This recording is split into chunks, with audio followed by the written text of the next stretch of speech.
अस्सलाम वालेकुम। इस वीडियो में मैं आपको बताऊंगा कि जावास्क्रिप्ट का सबसे जो समाल प्रोग्राम है वो कौन सा है, और इसमें मैं आपको विंडो डॉट ऑब्जेक्ट बताऊंगा और दिस डॉट ऑब्जेक्ट बताऊंगा। काफ़ी अगर आपने जावास्क्रिप्ट के पहले कोई प्रोजेक्ट किए हैं या आपने थोड़ी बहुत भी टच की है, समटाइम्स आप देखते हो लिखा होता है दिस डॉट ए, मिसाल के तौर पर एक आपने वेरिएबल डिफाइन की है this dot A, window dot A, इन सब का मतलब क्या है। तो ये हम सारी चीज़ें ना प्रैक्टिकली देखेंगे और इतना ज़्यादा मैं आपको एक्सप्लेन कर दूंगा कि आपको समझने जो लाइफ टाइम में ये चीज़ नहीं भूलेगी अगर आप इसको एक दो दफ़ा प्रैक्टिस कर लोगे। जितने भी इसकी जो बेसिक फंक्शनैलिटीज़ हैं और ये जो कीवर्ड्स ज़्यादा इस्तेमाल होते हैं, window dot object, this dot object, object की जगह यानी आप वेरिएबल लगाओ या कोई भी आप डाटा अपना लगा सकते हो। तो सबसे पहले जो जावास्क्रिप्ट का सबसे स्मॉलेस्ट प्रोग्राम है वो कौन सा है। इसका स्मॉलेस्ट प्रोग्राम है ना वो जस्ट ये जावास्क्रिप्ट की फ़ाइल है, index.js या कोई भी जावास्क्रिप्ट की फ़ाइल है जो आपकी HTML पेज के साथ लिंक हो जाती है ना, वो सबसे स्मॉल जावास्क्रिप्ट का प्रोग्राम है। वो क्यों? क्योंकि अभी तो हमने कुछ इसमें लिखा ही नहीं है, लेकिन फिर भी ये प्रोग्राम क्यों है? क्योंकि जैसे ही आप एक फ़ाइल को अटैच करते हो आपको नहीं पता कि इस ब्राउज़र में उसके साथ क्या हो रहा है, उसके साथ क्या चल रहा है। अभी मैं आपको बताता हूँ। जैसे ही आप इस फाइल को अटैच करोगे index.html के साथ और अपने पेज के ऊपर आके यहाँ पे इंस्पेक्ट एलिमेंट करोगे, जब भी आपने जावास्क्रिप्ट का कोई भी यानी एरर फाइंड करना है, कोई भी करना है, तो आपको ये कंसोल जो है इसमें यानी वो चीज़ें मिलेंगी। जो भी आप चीज़ इसमें एक्सेस करना चाहते हो वो आप आपको यहाँ पे मिलेगी। इसको मैं थोड़ा सा यहाँ पे सेव कर लेता हूँ ताकि ये रीलोड हो जाए, क्योंकि इसको मैंने थोड़ा सा पहले यानी इसके ऊपर वर्क किया था तो यहाँ पे हमारे पास 2 आ रहा था वो वेरिएबल का। अच्छा, यहाँ तक आप आ गए। अब सबसे पहले जब आप कंसोल में आएंगे जस्ट आपने लिखना है यहाँ पे विंडो लिख दो, विंडो लिख के और यहाँ पे आप इंटर प्रेस करो तो आपके पास ये ऑब्जेक्ट एक बन गया, जिसमें आपके पास इसको अगर आप ओपन करोगे तो आपके पास ये अलर्ट, ऑटो, बाजार, ये इतने ज़्यादा हैं कि मैंने आई थिंक इसमें से इसका 1-2% भी हमने नहीं यूज़ किए होंगे। यानी आप इन फ्यूचर बहुत कम इसमें से यूज़ करोगे क्योंकि हमारे काम ही होते हैं, बाकी ये सारे अपनी अपनी जगह पे काम किया है। ये जावास्क्रिप्ट के बाय डिफ़ॉल्ट जो एक सर्च इंजन के अंदर एम्बेड किए हुए हैं ना, वो फंक्शंस हैं, वो इसकी वेरिएबल्स हैं, वो इसकी फंक्शनैलिटीज़ हैं, और ये एक ग्लोबल वेरिएबल्स हैं, ग्लोबल स्कोप के ऊपर हैं।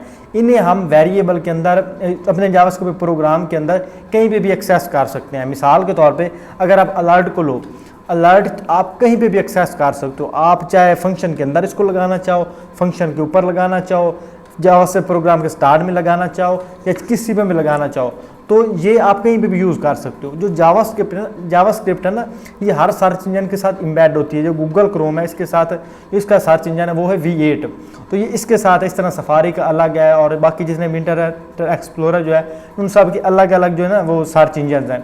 क्योंकि जो जावास्क्रिप्ट है अब सिर्फ सर्वर यानी जो क्लाइंट साइड उसके लिए नहीं यूज़ होती, सिर्फ फ्रंट एंड के लिए यूज़ नहीं होती, ये अब बैक एंड के लिए भी यूज़ होती है, मोबाइल ऐप्स के लिए भी यूज़ होती है, आपकी ये जो आर्टिफिशियल इंटेलिजेंस है उसके लिए भी यूज़ होती है, और उसके बाद आपके यानी जितने भी आप आजकल लेटेस्ट फंक्शनैलिटीज़ आ रही हैं और जो रोबोट मेकिंग है इसमें भी जावास्क्रिप्ट यूज़ होती है।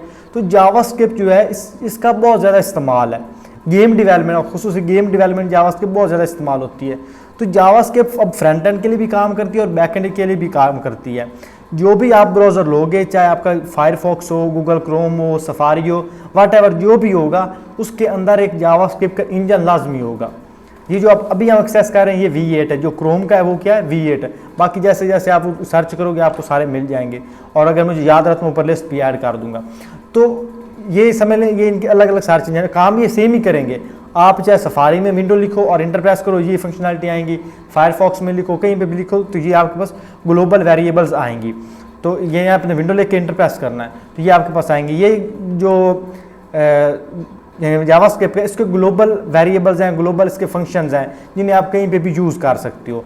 तो इन्हें आप चाहे विंडो के ज़रिए एक्सेस कर लो और चाहे आप इसे दिस के ज़रिए एक्सेस कर लो। इसको मैं ख़त्म करता हूँ, यहाँ पे लिखूँगा दिस और फिर इंटर प्रेस करूँगा, तब भी आपके पास सेम फंक्शनैलिटीज़ आएंगी। तो आपने यहाँ पे क्या समझा कि दिस और विंडो जो है ये दोनों सेम चीज़ें हैं। दिस जो है ये भी ग्लोबल वेरिएबल्स, ग्लोबल डाटा को एक्सेस करने के लिए इस्तेमाल होता है, और जो आपके पास विंडो है वो भी आपके पास global functions, global variables, global data को एक्सेस करने के लिए यूज़ होता है। अब आपका दिस और विंडो के जो हवाले से जो आई थिंक कंसेप्ट था वो कवर हो गया कि दिस और विंडो जो है वो सेम है। मैं आपको ये प्रैक्टिकली भी दिखाता हूँ। अगर आप यहाँ पे लिखो दिस और इसको आप इक्वल कर दो, ट्रिपल इक्वल आप डालो और उसके बाद विंडो लिखो और इंटर प्रेस करोगे तो आपके पास नीचे ट्रू आएगा। इसका मतलब है कि दिस जो है ये विंडो के इक्वल है। तो इस बात की अब आपको समझ आ गई कि दिस और विंडो जो है इक्वल चीज़ें हैं। ये आप काफ़ी आप हर प्रोजेक्ट में यूज़ करोगे। अगर आप मेरा 60 डेज जावास्क्रिप्ट का कोर्स देखोगे उसमें मैंने इसको काफ़ी यूज़ किया है। तो काफ़ी लोग जो है नीचे कमेंट सेक्शन में एक दो और स्टूडेंट डायरेक्टली पूछ रहे थे कि शायद जहाँ से समझ ही नहीं आ रही कि ये क्या चीज़ है। तो मैंने उन्होंने कहा था कि अलग से आपके लिए जावास्क्रिप्ट का मैं कोर्स लॉन्च कर रहा हूँ, तो उसमें आपके जो जितने भी डाउट्स हैं वो कवर कर रहा हूँ। तो ये भी अब मैं आपको ये चीज़ें बता रहा हूँ कि आप इस कोर्स को अगर लोगे ना, अब आपके जितने भी बेसिक जो सवाल हैं वो आपके कवर अप हो जाएंगे जावास्क्रिप्ट के हवाले से। अब दिस और विंडो इक्वल हो गया। अब हम अपनी तरफ से जब ग्लोबल ऑब्जेक्ट बनाते हैं, ग्लोबल वेरिएबल बनाते हैं, तो वो किस तरह से वर्क करता है वो भी आपको बताता हूँ। इसको मैं यहाँ पे भी क्लियर कर देता हूँ और यहाँ पे आता हूँ। अब यहाँ पे मैं एक वेरिएबल लिखूँगा। वेरिएबल अगर मैं इसको यहाँ पे नाम दूँ ए और इसको मैं इक्वल कर दूँ 10 के। जब भी आप किसी वेरिएबल को फंक्शंस के बाहर लिखोगे तो वो आपकी ग्लोबल वेरिएबल होगी। इसको अब मैं सेव करता हूँ, आपको दिखाता हूँ। सेव किया और यहाँ पे इसको करते हैं इंस्पेक्ट एलिमेंट और यहाँ पे कंसोल पे आओ और कंसोल पे यहाँ पे सेम दिस लिखो या विंडो लिखो किया और इसको आप ओपन करो। ओपन करो, ये देखो आपका ए जो इक्वल आ रहा है 10 के। मैं आपको बता दूँ ये आप ए इक्वल किसके किया 10 के, तो आप सेम उस ए को यहाँ पे एक्सेस कर रहे हो।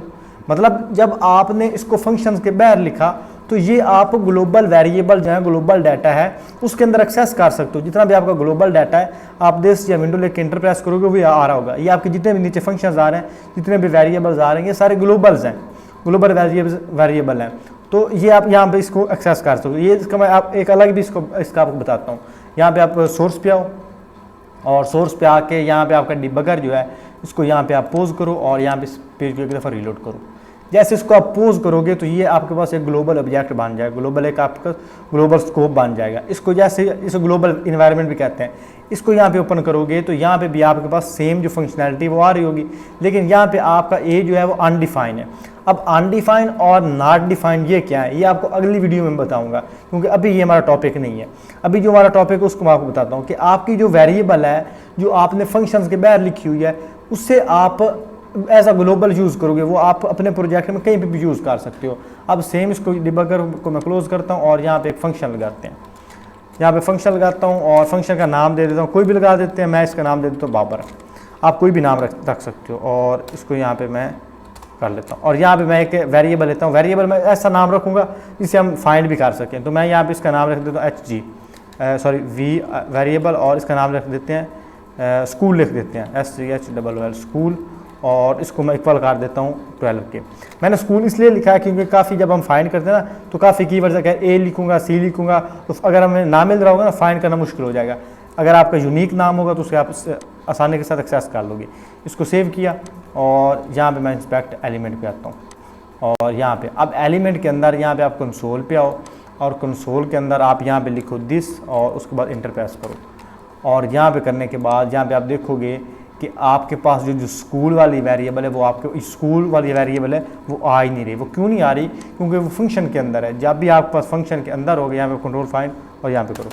अब देखो आपको ये नहीं मिल रही होगी, कोई यहाँ पे आपको रिजल्ट शो नहीं हो रहा, क्योंकि जो स्कूल वाली वेरिएबल है वो आपकी फंक्शन के अंदर है। जो आपकी फंक्शन के अंदर है वो ग्लोबल है ही नहीं। तो जब ग्लोबल है ही नहीं तो उसे हम देश या विंडो में किस तरह से एक्सेस कर सकते हैं? तो ये आपका एक डाउट कवर हो गया इसके इस हवाले से। अब मैं क्या करता हूँ, इस फंक्शन, अब ये फंक्शन भी हम यहाँ पे कॉल नहीं कर सकते, ये भी हमारे पास एक्सेसिबल नहीं होगा, बल्कि ये हमारे पास आ रहा है, सॉरी ये फंक्शन हमारे पास आ रहा है, क्योंकि फंक्शन जब हम डिफाइन करते हैं फंक्शन हमारे पास ग्लोबल ही होते हैं। जो फंक्शन होता है, जब फंक्शन कीवर्ड, ये हमारे पास ग्लोबल ही होता है। लेकिन अगर आप इसको एरो फंक्शन कर दो या किसी वेरिएबल के अंदर कर दो, वो हमारे पास अनडिफाइन, नॉट डिफाइन या वो ग्लोबली हम उसे एक्सेस नहीं कर सकते। लेकिन जब फंक्शन आप कीवर्ड लिखोगे तो वो आपके पास ग्लोबल ही आ रहा हो। ये ग्लोबल आ रहा है, इसका आपके पास नेम या बाबर, लेंथ इसकी 0, आर्गूमेंट इसका नल और जो कलर इसका वो आ रहा है नल। तो ये आपके पास जितने भी फंक्शन के अंदर जितने भी फंक्शनैलिटीज़ होते हैं वो सारी आप यहाँ पे एक्सेस कर सकते हो। तो अब इस बात का भी आपको पता चल गया कि ये जो आपके पास समझ लें वेरिएबल है, अगर आप फंक्शन के बाहर लगाते हो तो वो आपके पास ग्लोबल होती है, फंक्शन के अंदर लगाते हो तो वो आपके पास ग्लोबली नहीं होती, आप उसे ग्लोबली एक्सेस नहीं कर सकते। अब यहाँ पे मैं आपको एक और चीज़ बताता हूँ और ये अब थोड़ा सा हमारा टॉपिक जो है एंड होने वाला है।